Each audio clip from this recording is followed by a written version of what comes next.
Tinawag itong long-range sanctions ni Zelensky. Kahit hindi eksaktong tama ang tawag na yon, hindi nito binabago ang katotohanang maraming ari-arian ng Russia ang nasusunog. Hindi rin nito binabago ng Victory Day Parade ng Russia ngayong linggo ay mas maliit kaysa dati. Pero para sa atin na yon, marami tayong mapangsusuriin. Iyan ang kanilang pinagkakaisahan.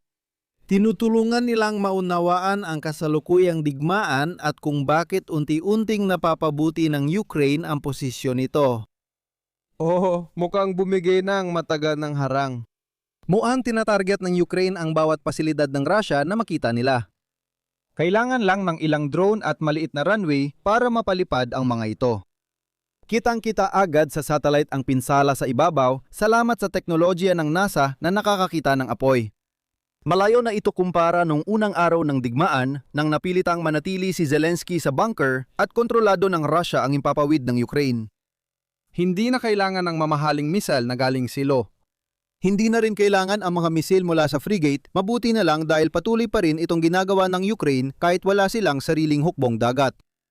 Habang abala ang media sa pag-uulat ng pinsala sa Russia, dapat din nating itanong ang mas malalim na estratehikong tanong kung paano ito nangyari. Hindi natin gagawin ng isang kalokohan at ipapaliwanag kung bakit hindi itinatayo ng Russia ang kanilang mga refinery sa isang bunker na parang kayang pangtaguan ng mga tao. Ang focus ay nasa depensa sa himpapawid at kung paano nalampasan nito ng Ukraine na maaaring magdulot ng pagpapatayo ng maraming rebulto para kay Zelensky. Bahagi ng sagot ay kung ano ang hawak ng Russia sa kanilang mga imbakan ng armas bago nagsimula ang digmaan. Kasama rin sa sagot ang hindi agad may lipat ang depensa sa himpapawid ng Russia sa mga kalsada ng bansa. Kasama rin dito ang malawak na heograpiya ng Russia kung saan kalat ang mga refinery, dipo at pabrika sa malaking lupain. Bahagi rin nito ay ang kawalan ng kakayahan ng mga interceptor na mabilis na may tutok sa kanilang mga target. Alam kong parang gubat ang sitwasyon doon dahil sa dami ng galaw, pero may isa pang mahalagang dahilan kung bakit di makontrol ng Russia ang sitwasyon. Inilagay ng Ukraine ang maraming pasilidad ng produksyon sa ilalim ng lupa na parang yungib upang maging maingat. Kaya iyon ang huling bahagi. Hindi napigilan ng Russia ang drone production ng Ukraine sa simula. Kaya ngayon, suriin natin ang bawat isa sa 5 problemang ito sa particular na pagkakasunod-sunod na sama-samang naglagay sa Ukraine sa mas magandang posisyon. Magsisimula muna ako sa ilang mabilisang punto bago talakayin ang imposibleng sitwasyon ng Russia. Ang una ay problemang pamilyar sa kanluran, pero mas matindi ang antas nito. Kadalasan, ang paghahanda para sa digmaan ay simpleng pagsuri ng natitirang gamit sa imbakan ng Soviet at pag-aangkop nito sa kasalukuyang labanan.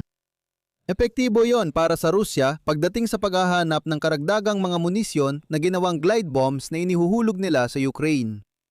Pero kung maari akong sumandaling pumasok sa mundo ng paglalaro, naalala ko ang kasabihang walang maling banta kundi maling sagot lamang. Iba't ibang paraan para matalo ang kalaban. Marami sa kanila ay may depensa. Pero kung maling depensa ang dala mo sa laban, kahit alin sa mga atake nila ay pwedeng manalo. Upang mailipat mula teorya ng laro tungo sa totoong digmaan, matagal na naghanda ang Unyong Sobyet laban sa NATO. Dahil dito, nagtayo ang Unyong Sobyet ng depensya laban sa missile at mga fighter system. Sa totoo lang, sopistikado ito mula sa pananaw ng isang tao noong dekada 70 at 80. Sa usaping epesyente sa materyales, kahanga-hanga ang one-way attack drone. Sa tradisyonal na aspeto ng militar, simple lang sila. Nagsimula ang Ukraine na may kalamangan dahil nag-ipon sila ng murang bomba para tambakan ang mas tumpak na mga depensa. Sa madaling sabi, kung sinusubaybayan mo ang mga reklamo ng US tungkol sa mga pagkawala dahil sa Iranian drone, pareho lang ang kwento. Binaligtad lang natin ang pananaw batay sa mas malawak nating koalisyon sa digmaan. Pangalawang punto ay ang kabiguan ng Rusya na agad sirain ang kapasidad ng Ukraine sa paggawa ng drone. Mas madaling paraan para hindi ka madaig ng kalaban gamit ang mga drone ay pigilan agad ang paggawa ng mga drone. Sa simula ng pananakop, parang tiyak na maghahari ang Rusya sa himpapawid, kaya madali nilang bombahin ang mahahalagang pasilidad militar. Muli, parang baliktad lang ng pananaw ng koalisyon kumpara sa karanasan ng US sa Iran. Sa totoo lang, hindi pa tiyak kung gaano kalaki ang pinsalang natamo ng Iran, pero siguradong mas masama ang kalagayan ng Republikang Islamiko kumpara sa Ukraine dito. Sa totoo lang, sapat na ang mga anti-aircraft system na ibinigay ng kanluran para isara ang rutang yon para sa Russia 4 na taon nang nakalipas. Sa pagkakataong ito, nagawa ng mga kagamitan sa isang tunggaliang NATO at Russia ang tungkulin nila. Ngayon, lumipat na ang Russia sa mas malayong estratehiya gamit ang ballistic missile, glide bomb at sariling one-way attack drone. Isa sa dahilan kaya hindi natitigil ang produksyon ng Ukraine ay dahil may matibay na defense network ang Ukraine. Napag-usapan na natin ito dati kaya hindi ko na uulitin ang mga detalye ngayon. Gayunpaman, hindi ko pa nababanggit noon ang heograpiya ng Ukraine. Sa kabuuan, ang pagpunta mula Russia patungong Ukraine ay parang mula Malapad tungong Makitid. Mas pinadali nito sa Ukraine na magtuon sa depensa at hadlangan ng mga munisyon ng Russia na tuluyang wasakin ng bansa. Kung di malinaw ang geographical na puntong yon, ayos lang dahil dapat nating talakayin pa ang problemang kabaligtaran. Tama na yun, suriin natin ang problema sa malawak na lupain ng Russia. Isipin mo na, marami kang mahahalagang target na nakakalat sa buong bansa mo.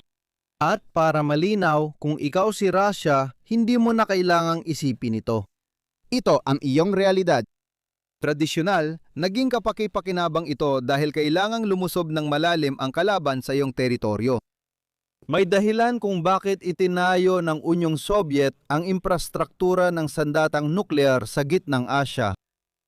Ngunit maraming likas na proteksyon ang nawala dahil sa dami ng long-range na one-way attack drone.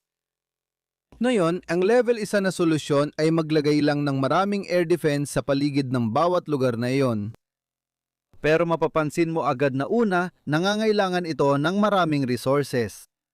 Pangalawa, kapag tinarget ng Ukraine ang isa sa mga lokasyong iyon kahit gabi, halos wala ng silbi ang natirang depensa. At pangatlo, maraming mga target na mababa ang prioridad na maaring gustong tamaan ng Ukraine na halos walang depensa. Kaya ang level 2 na solusyon ay ilapit lahat ng iyong air defenses sa hangganan. Kung mapipigilan mong makapasok sa lugar ang mga drone, mapipigilan mo rin silang tamaan ang alinman sa mahalagang target na yon. Pero lumalabas na mas pang level 1 ang laro ng Rusya kaysa pang level 2. Kahit nakakatuksong tawaging kalokohang pagkakamali ng Moscow ang nangyayari at tapusin ang usapan, mas kawili-wili ang tunay na mga dahilan at ipinapakita nito ang estruktural na bentahe ng Ukraine. Tingnan muna natin ang mapang ito. Ipalagay nating nais lang ng Rusya depensahan ang hangganan nila. Kung ganon, unang reaksyon ay magguhit ng ganitong depensibong linya. Pero kinuha ng Rusya ang maraming teritoryo simula 2014 kaya ito talaga ang kailangan mo.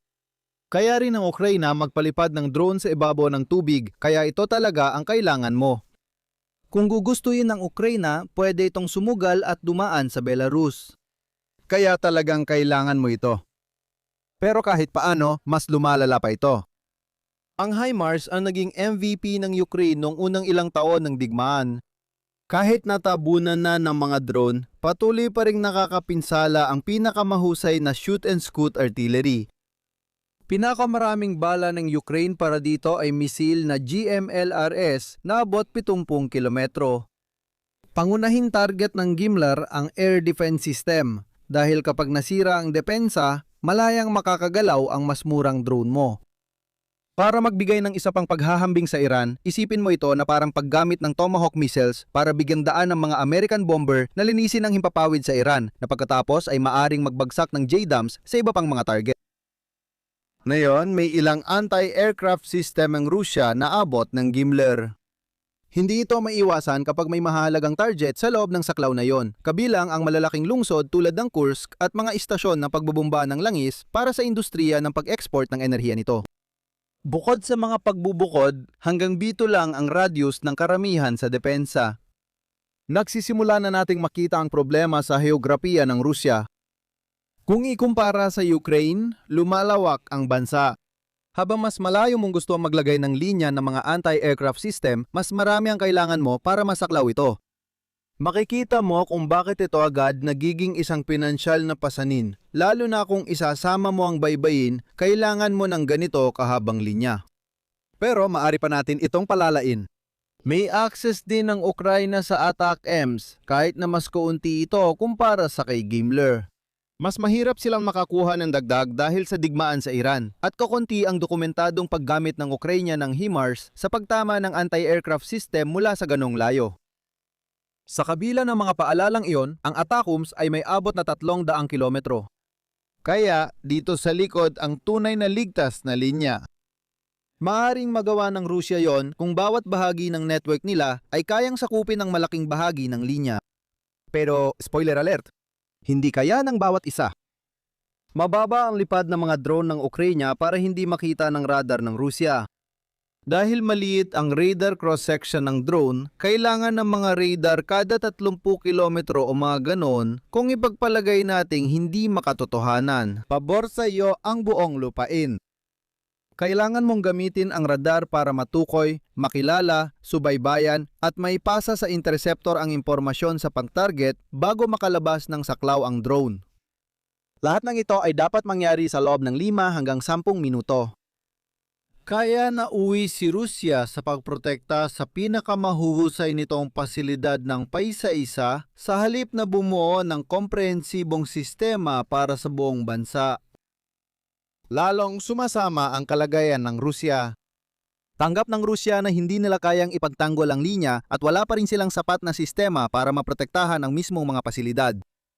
At dito na pumapasok ang familiar na laro na napag-usapan na natin dati kung saan kailangang ilipat-lipat ng Rusya ang kanilang mga air defense mula sa isang lugar papunta sa iba para hindi malaman ng Ukraine kung nasaan talaga ang mga ito. Isa sa mga solusyon ay wag lang ilagay ang kagamitan sa harap ng target kundi pati sa mga posibleng ruta ng Ukraine papunta roon. Ang pangunahing problema ay patuloy na tinutulungan ng Estados Unidos ang Ukraine sa pagbabahagi ng intelihensya tungkol sa lokasyon ng mga sistemang panlaban sa himpapawid. Sa ganito, nakakaroon ng Ukraine ng kakayahang iwasan ang mga iyon at tamaan ang mga nakalantad na target o tamaan ng mga iyon para mas mapadali ang mga susunod na pag-atake. Hindi na nakakagulat na malaki ang ibinawas ng Estados Unidos sa pagbabahagi ng impormasyon. Tandaan, ipinagpatuloy ito ng Estados Unidos kahit walang direktang tulong militar dahil nakakatulong ito sa pagsasanay ng mga intelligence analyst na tukuyin ang mga asset ng kalaban. Sa totoo lang, inilipat ng Estados Unidos ang mga pagsisikap na yon patungo sa Iran nitong mga nakaraang buwan. At habang may tigil putukan ang mga panig, habang isinusulat ko ang mga salitang ito, hindi dapat magulat ang sinuman kung muling sumiklab ang labanan. Kaya mahalaga na ipagpatuloy ng Estados Unidos ang pagsubaybay sa mga deployment ng Iran. Maaring magkaproblema sa kapasidad kung itutuloy ang suporta sa intelihensya para sa Ukraine. Nakakatawa pero magiging magandang balita sa kanluran kung malaman nilang ipinahinto muna ng Estados Unidos ang suporta. Pinatunayan ng Ukraine na kaya pa rin nilang tamaan ang mga mahalagang target ng Russia ngayon. Ipinapakita nito na kayang magpatuloy ng Ukraine gamit ang sariling intelligence network kahit walang tulong mula sa US analysts. Mag-iingat pa rin akong magkonklusyon na walang suporta mula sa US dahil maaring patuloy pa ring tumanggap ang Kyiv ng raw intelligence mula sa US satellites. Kaya ano ang mga pangunahing natutunan natin para sa araw na ito? Matalas ang mata ng Ukraine sa pagtukoy sa mahalagang asset ng Russia. Hindi madali masolusyonan ng Rusya ang problemang ito dahil sa geografiya at lohistika. At sa iba't ibang paraan, nagpatuloy ang Ukraine sa kampanya sa buong digmaan sa Iran. Kung interesado ka kung paano tayo napunta rito, magugustuhan mo ang 2 aklat na ito tungkol sa pinagmulan ng digmaan. Tingnan ang deskripsyon ng video para sa karagdagang impormasyon tungkol sa mga ito. At kung nagustuhan mo ang video natin na yon, paki-like, share at subscribe at magkita tayo muli sa susunod. Mag-ingat ka! Para sa kaalaman ng lahat, paborito kong sinaunang sibilisasyon, ang Aztec at Ehipsyo. Wala namang partikular na dahilan kung bakit ko kailangan sabihin yon, pero masarap lang talaga na may konting dagdag na nilalaman pagkatapos ng video.